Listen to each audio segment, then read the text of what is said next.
Grand 4. La première tentative du complot des négriers pour abattre Paris en le faisant occuper par les Prussiens avait échoué devant le refus de Bismarck. La seconde, celle du 18 mars, avait abouti à la déroute de l'armée et à la fuite à Versailles du gouvernement qui ordonna à l'administration entière de tout planter là et de suivre ses traces. Par un semblant de négociation avec Paris, Thiers se donna le temps de se préparer à la guerre contre lui. Mais où trouver une armée? Les restes des régiments de ligne étaient faibles en nombre et de caractère peu sûr. Son pressant appel aux provinces pour renforcer Versailles de leurs gardes nationaux et de leurs volontaires fut accueilli par un refus pur et simple. La Bretagne seule fournit une poignée de chouans qui combattaient sous un drapeau blanc, dont chacun portait sur la poitrine un cœur de Jésus en drap blanc, et qui criait « Vive le roi !» Thiers fut donc forcé de rassembler, en toute hâte, une bande bariolée, composée de matelots, de marsouins, de zouaves pontificaux, de gendarmes à Valentin et des sergents de villes et mouchards de piétrie. Cette armée, toutefois, eût été ridiculement impuissante sans les apports de prisonniers de guerres impériaux que Bismarck accordait en nombre juste suffisant pour tenir en haleine la guerre civile et tenir le gouvernement de Versailles sous la dépendance abjecte de la Prusse. Durant la guerre même, la police de Versailles dut surveiller l'armée de Versailles, tandis que les gendarmes devaient l'entraîner en s'exposant eux-mêmes aux postes les plus périlleux. Les forts qui tombèrent n'étaient pas pris, mais achetés. L'héroïsme des fédéraux convainquit Thiers que la résistance de Paris ne pouvait être brisée par son propre génie stratégique et les baïonnettes dont il disposait. Entre-temps, ses relations avec les provinces devenaient de plus en plus difficiles. Pas une seule adresse d'approbation ne revenait réjouir Thiers et ses ruraux. Tout au contraire. Des députations et adresses demandant, sur un ton qui n'avait rien de respectueux, la conciliation avec Paris sur la base d'une reconnaissance sans équivoque de la République, l'agrément des libertés communales et la dissolution de l'Assemblée nationale, dont le mandat avait expiré, rappliquaient de tous les côtés, et en telle quantité que Dufort, ministre de la Justice de Thiers, dans sa circulaire du 23 avril au procureur, leur commandait de traiter, ouvrez les guillemets, le mot d'ordre de conciliation, fermez les guillemets, comme un crime. En considération toutefois de la perspective sans espoir qui s'offrait à sa campagne, Thiers résolut de changer sa tactique en ordonnant, par tout le pays, des élections municipales qui devaient avoir lieu le 30 avril sur la base de la nouvelle loi municipale qu'il avait dictée lui-même à l'Assemblée nationale. Tant par les intrigues de ses préfets que par l'intimidation policière, Thiers se flattait d'avoir la santé nécessaire pour concéder, par le verdict des provinces, à l'Assemblée nationale ce pouvoir moral qu'elle n'avait jamais possédé, et pour obtenir enfin des provinces la force physique requise pour la conquête de Paris. Sa guerre de bandits contre Paris, qu'il exaltait dans ses propres bulletins, et les tentatives de ses ministres pour établir par toute la France le règne de la terreur, Thiers, dès le début, était soucieux de les accompagner d'une petite comédie de conciliation qui devait servir plus d'un dessein. Elle devait duper les provinces, rallier les éléments bourgeois de Paris et, par-dessus tout, donner aux soi-disant républicains de l'Assemblée nationale l'occasion de cacher leur trahison envers Paris derrière leur foi entière. Le 21 mars, alors encore sans aucune armée, il avait déclaré à l'Assemblée nationale, ouvrez les guillemets, « Advienne que pourra, je n'enverrai pas d'armée contre Paris, fermez les guillemets. » Le 27 mars, il se dressait de nouveau, ouvrez les guillemets. « J'ai trouvé la République un fait accompli, et je suis fermement résolu à la maintenir, fermez les guillemets. » En réalité, il abattait la Révolution à Lyon et à Marseille. Note de bas de page. La Révolution qui proclama la Commune à Lyon le 22 mars et le 23 mars à Marseille et à Saint-Étienne fut très vite réprimée par le gouvernement de Thiers. En outre, la commune fut proclamée à Toulouse, à Narbonne et quelques autres villes. Fin de la note de bas de page. Donc en réalité, il abattait la Révolution à Lyon et à Marseille, au nom de la République, tandis que les rugissements de ces ruraux couvraient la simple mention de ce nom à Versailles. Après cet exploit, il descendit d'un ton, du « fait accompli » entre guillemets, au « fait hypothétique » entre guillemets. Les princes d'Orléans, qu'il avait avec précaution fait filer de Bordeaux, avaient maintenant, en violation flagrante de la loi, toute licence d'intriguer à Dreux. Les concessions offertes par Thiers dans ses interminables entrevues avec les délégués de Paris et des provinces, bien qu'elles aient constamment varié de ton et de couleur, suivant le moment et les circonstances, en fait ne dépassèrent jamais la promesse de la limitation, en perspective de la vengeance, à, ouvrez les guillemets, la poignée de criminels impliqués dans l'assassinat de Lecomte et Clément Thomas, fermez les guillemets. Sur ces prémices, bien entendu, que Paris et la France devaient accepter sans réserve Monsieur Thiers en personne comme la meilleure des républiques possibles, ainsi qu'il en avait agi en 1830 avec Louis-Philippe. Ces concessions même, il ne se bornait pas à prendre la peine de les rendre douteuses par les commentaires officiels faits à leur sujet dans l'Assemblée par ses ministres. Il avait son Dufort pour agir. Dufort, ce vieil avocat orléaniste, avait toujours été le garde des sceaux de l'état de siège, aussi bien maintenant, en 1871, sous Thiers, qu'en 1839 sous Louis-Philippe, et en 1849 sous la présidence de Louis Bonaparte. Alors qu'il était sans portefeuille, il avait fait une fortune en plaidant pour les capitalistes de Paris, et s'était fait un capital politique en plaidant contre les lois qu'il avait lui-même engendrées. À présent, il ne faisait pas que dépêcher par l'Assemblée nationale une série de lois répressives qui devaient, après la chute de Paris, extirper les derniers vestiges de liberté républicaine en France. Il laissait prévoir le sort de Paris en abrégeant la procédure, trop lente à son gré, des cours martiales et en édictant un code draconien de déportation d'un nouveau genre. La révolution de 1848, abolissant la peine de mort en matière politique, l'avait remplacée par la déportation. Louis Bonaparte n'avait pas osé, du moins en théorie, rétablir le régime de la guillotine. L'Assemblée rurale, pas encore assez enhardie pour prétendre que les Parisiens n'étaient pas que des rebelles mais des assassins, devait donc limiter sa vengeance projetée contre Paris au code de déportation de Dufort. Avec toutes ces circonstances, Thiers lui-même n'aurait pu poursuivre sa comédie de conciliation si elle n'avait, comme il entendait qu'elle le fît, provoqué les hurlements de rage des ruraux dont les esprits ruminants ne comprenaient rien de rien à la pièce, ni à ses nécessités d'hypocrisie, de tergiversation et de temporisation.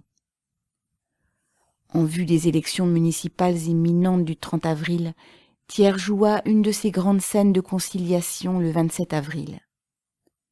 Au milieu d'un déluge de rhétorique sentimentale, il s'écria de la tribune de l'Assemblée, ouvrez les guillemets. Il n'y a pas de complot contre la République, si ce n'est celui de Paris qui nous oblige à verser le sang français. Je l'ai dit et je le redis encore. Que ces armes impies tombent des mains qui les tiennent, et le châtiment sera arrêté aussitôt par un acte de clémence dont ne seront exclus que le petit nombre des criminels de droit commun. Fermez les guillemets.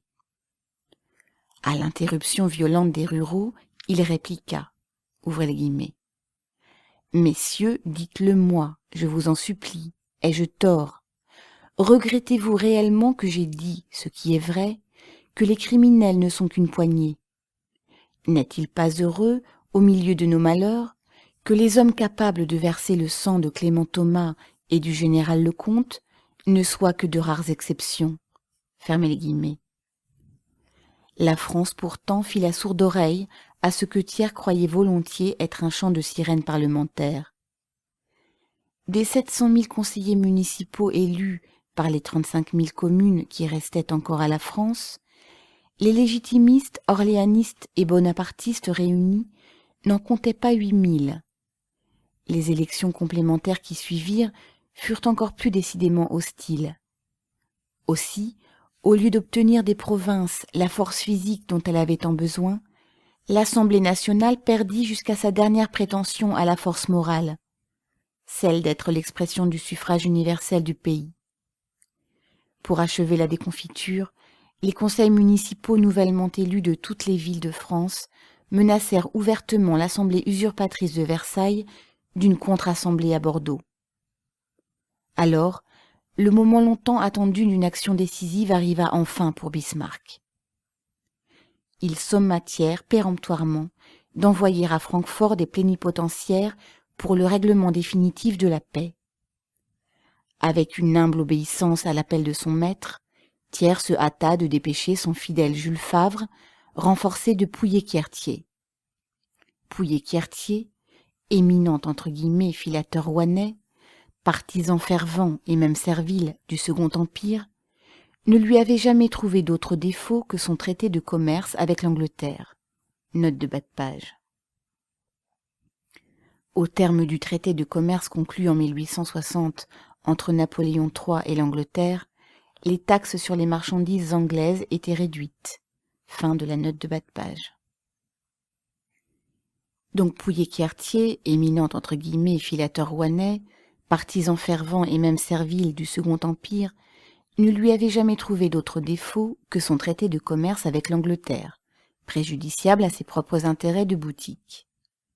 À peine installé à Bordeaux comme ministre des Finances de Thiers, il dénonçait ce traité impie entre guillemets, faisait allusion à son abrogation prochaine et avait même l'effronterie de tenter, inutilement d'ailleurs, ouvrez la parenthèse, il comptait sans Bismarck, fermez la parenthèse, la mise en vigueur immédiate des vieilles taxes protectionnistes contre l'Alsace où, disait-il, aucun traité international antérieur ne s'y opposait.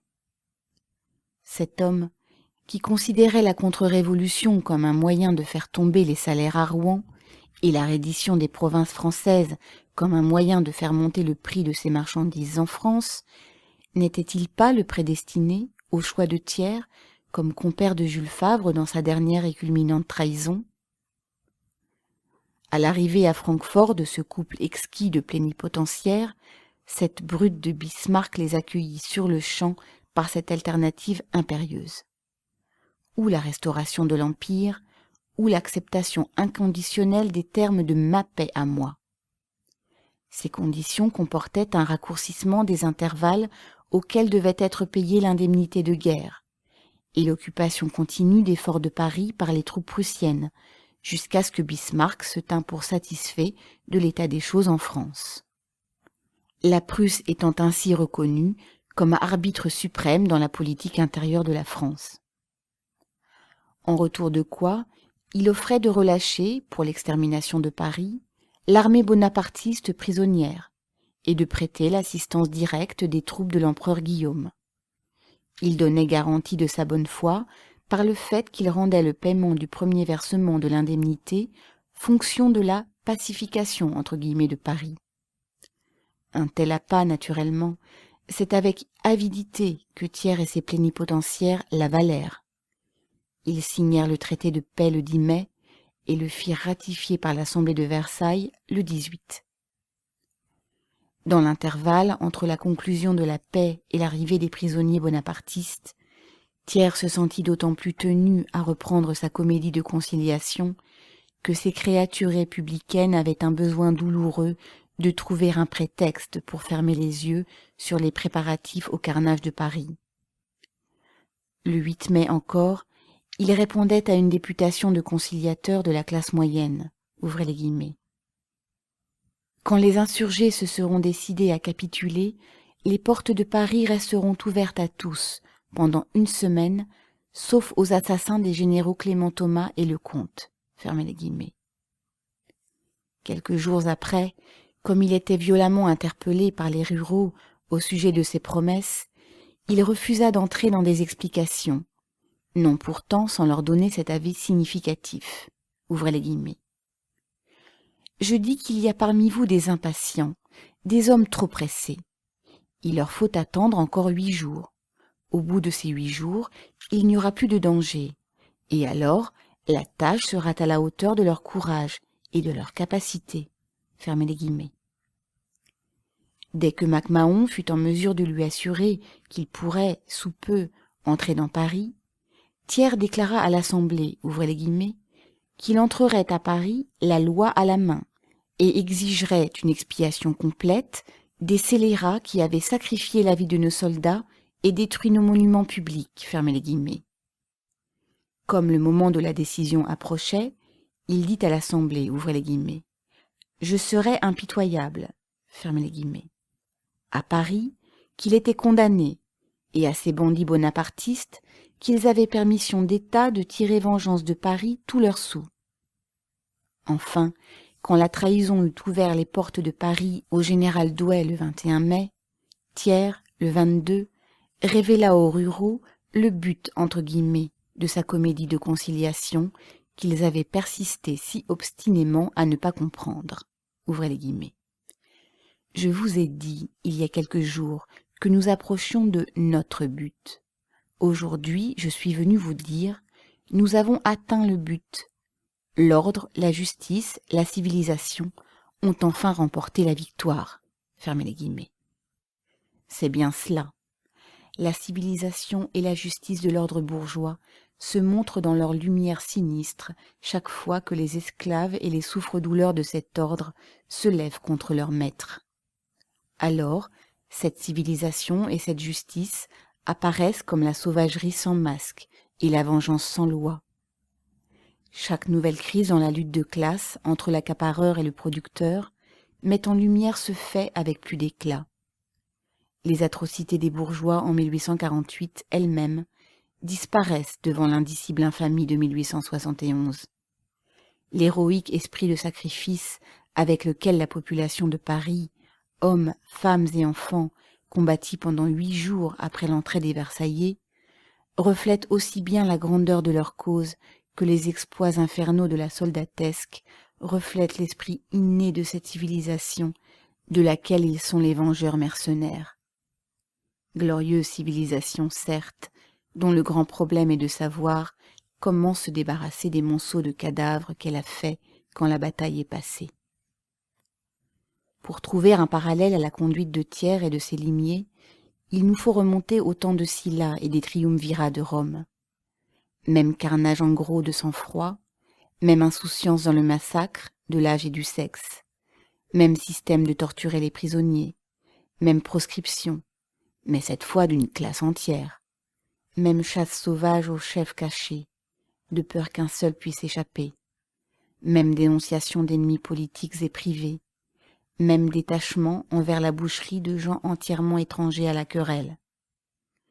Il n'y a que cette seule différence, que les Romains n'avaient pas de mitrailleuses pour expédier en bloc les proscrits, et qu'ils n'avaient pas, ouvrez les guillemets, la loi à la main, fermez les guillemets, ni, sur les lèvres, le mot d'ordre de la civilisation, entre guillemets. Et après ces horreurs, regardez l'autre face, encore plus hideuse, de cette civilisation bourgeoise telle qu'elle a été décrite par sa propre presse. Ouvrez les guillemets.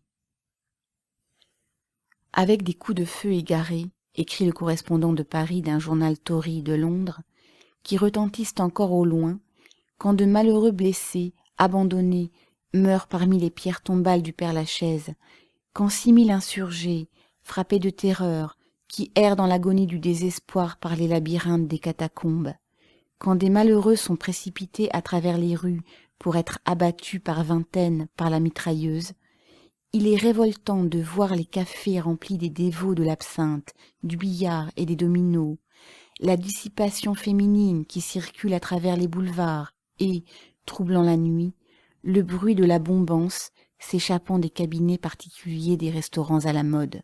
Fermez les guillemets.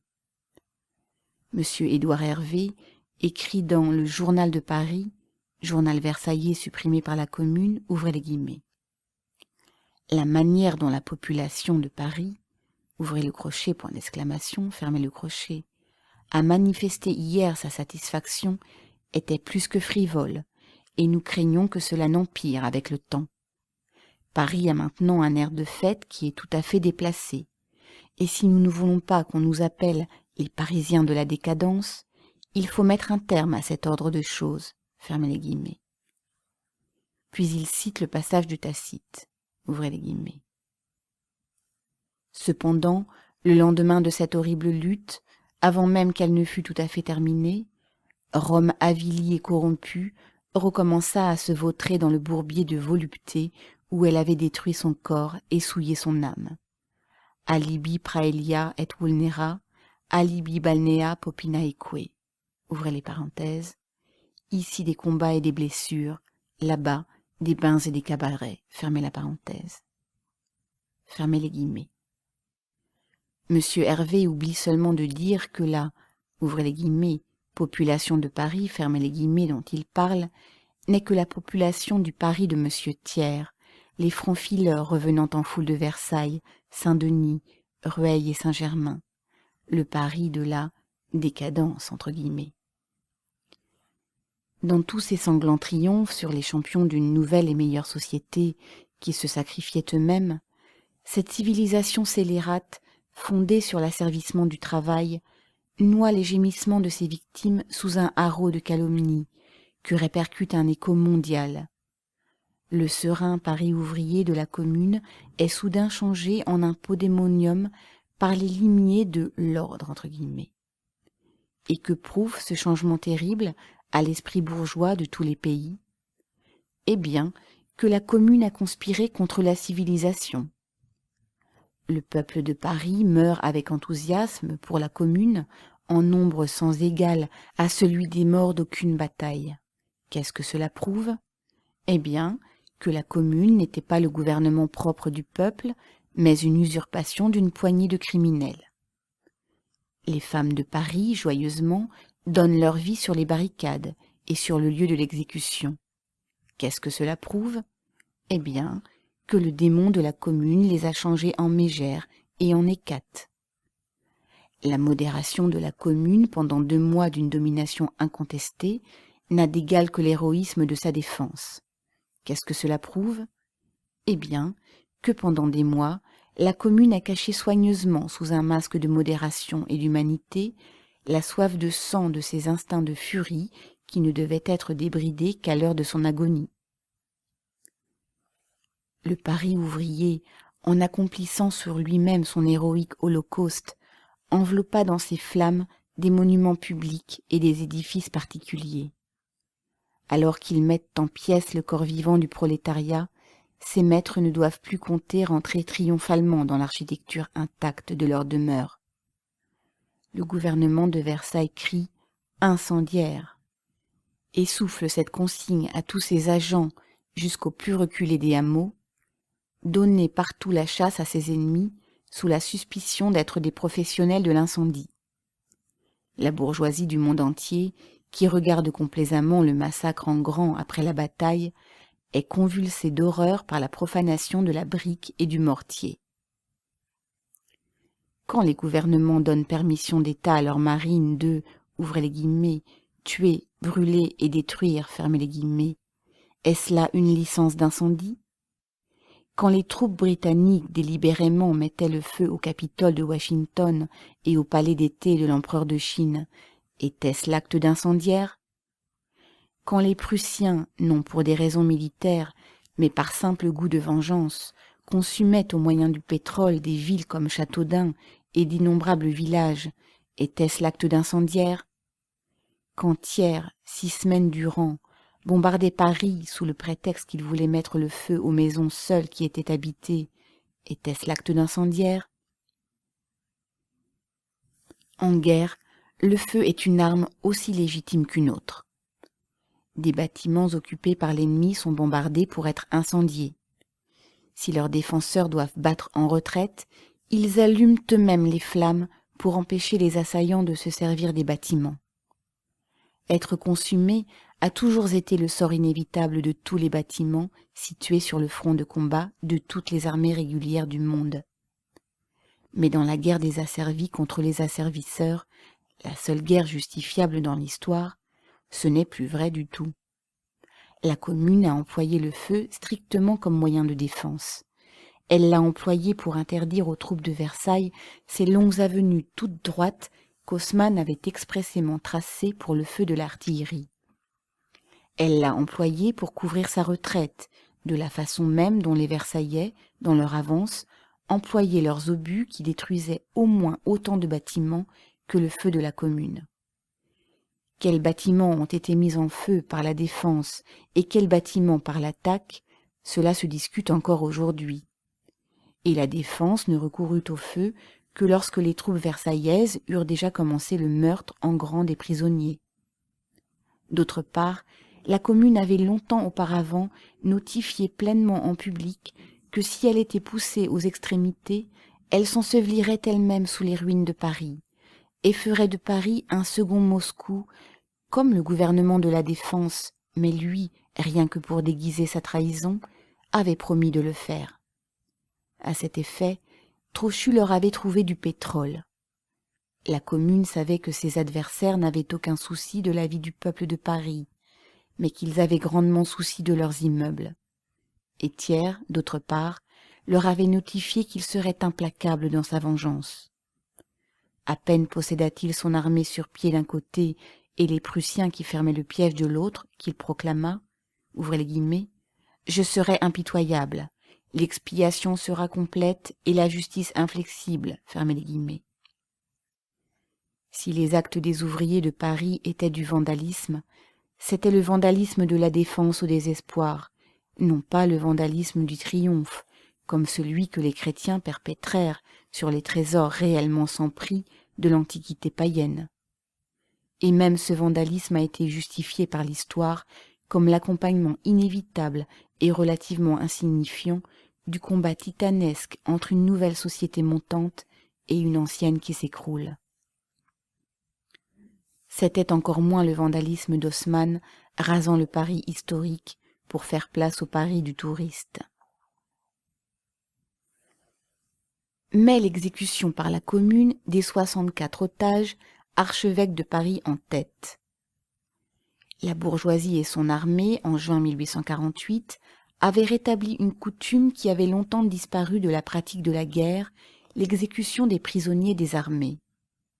Cette coutume brutale a depuis lors plus ou moins été suivie par les répresseurs de tous les soulèvements populaires en Europe et aux Indes, prouvant ainsi qu'elle constitue bien un réel, ouvrez les guillemets, progrès de la civilisation, fermez les guillemets.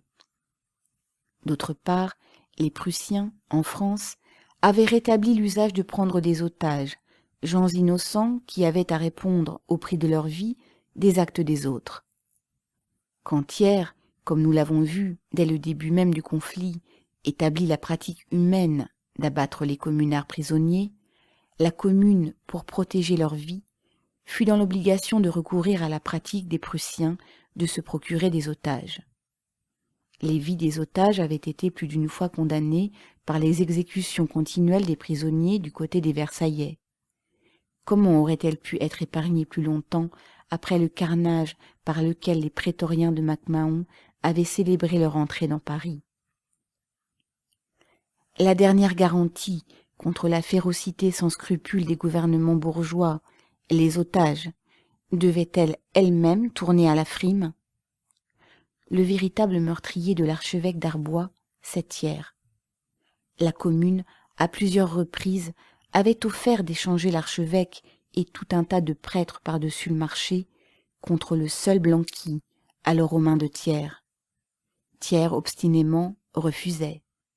Il savait qu'avec Blanqui, il donnerait une tête à la Commune, alors que l'archevêque servirait mieux son dessein sous forme de cadavre.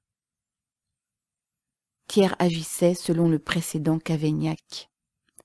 Quels cris d'horreur en juin 1848 ne poussèrent-ils pas Cavaignac et ses hommes d'ordre pour stigmatiser les insurgés comme assassins de l'archevêque Affre?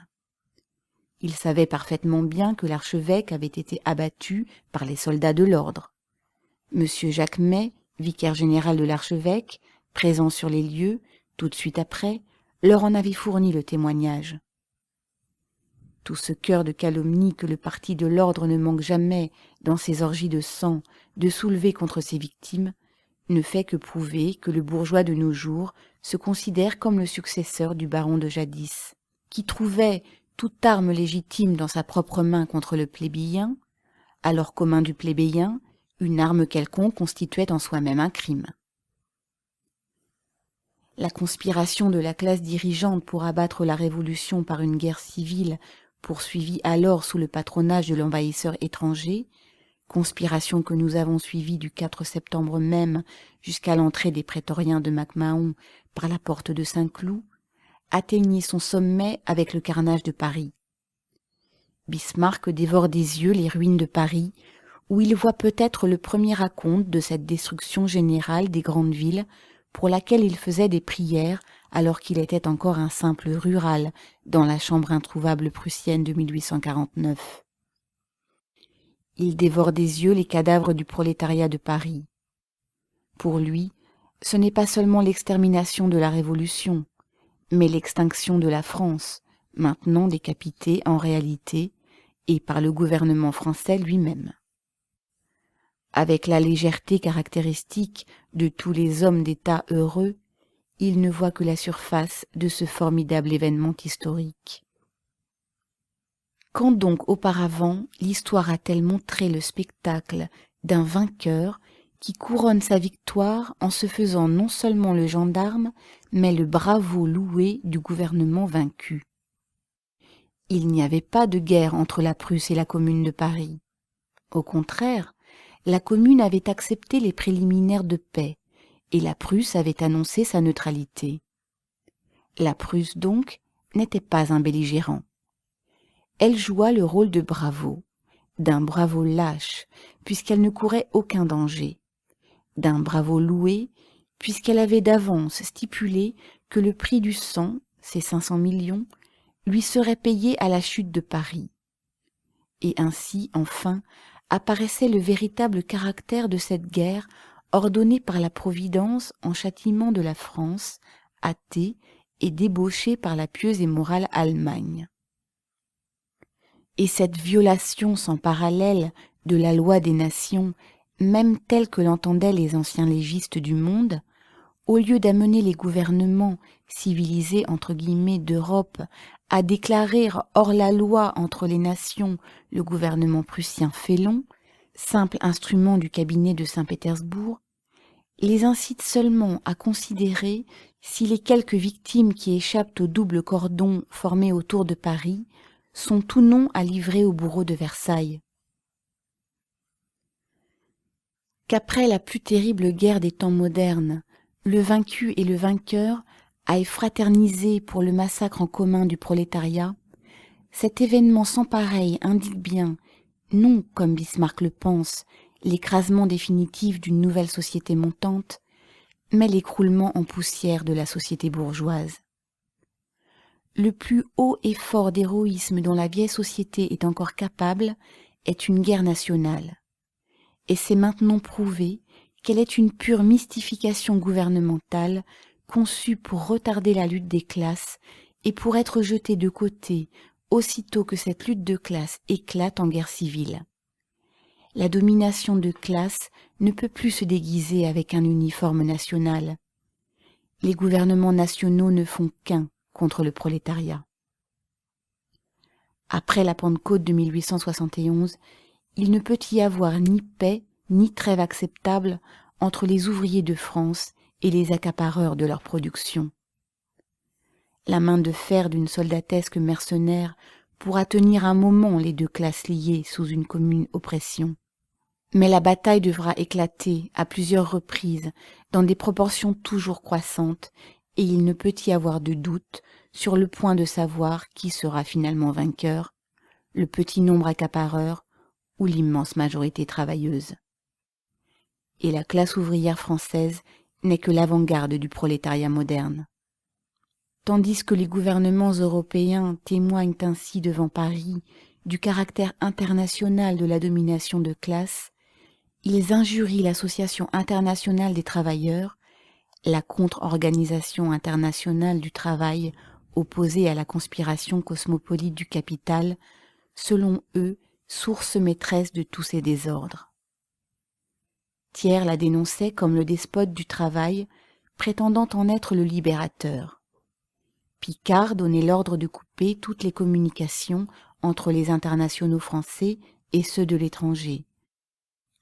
Le comte Jobert, complice momifié de Thiers en 1835, déclare que le grand problème pour tous les gouvernements civilisés est de déraciner l'international. Les ruraux rugissent contre elle et toute la presse européenne se joint au chœur. Un honorable écrivain français complètement étranger à notre association parle en ces termes. Ouvrez les guillemets. Les membres du comité central de la garde nationale, aussi bien que la plus grande partie des membres de la commune, sont les esprits les plus actifs, les plus intelligents et les plus énergiques de l'Association internationale des travailleurs. Des hommes qui sont profondément honnêtes, sincères, intelligents, dévoués, purs et fanatiques, dans le bon sens du mot. Fermez les guillemets. L'esprit bourgeois, tout imbibé de police, se figure naturellement l'Association internationale des travailleurs agissant à la manière d'une conjuration secrète, son organe central commandant, de temps à autre, des explosions en différents pays.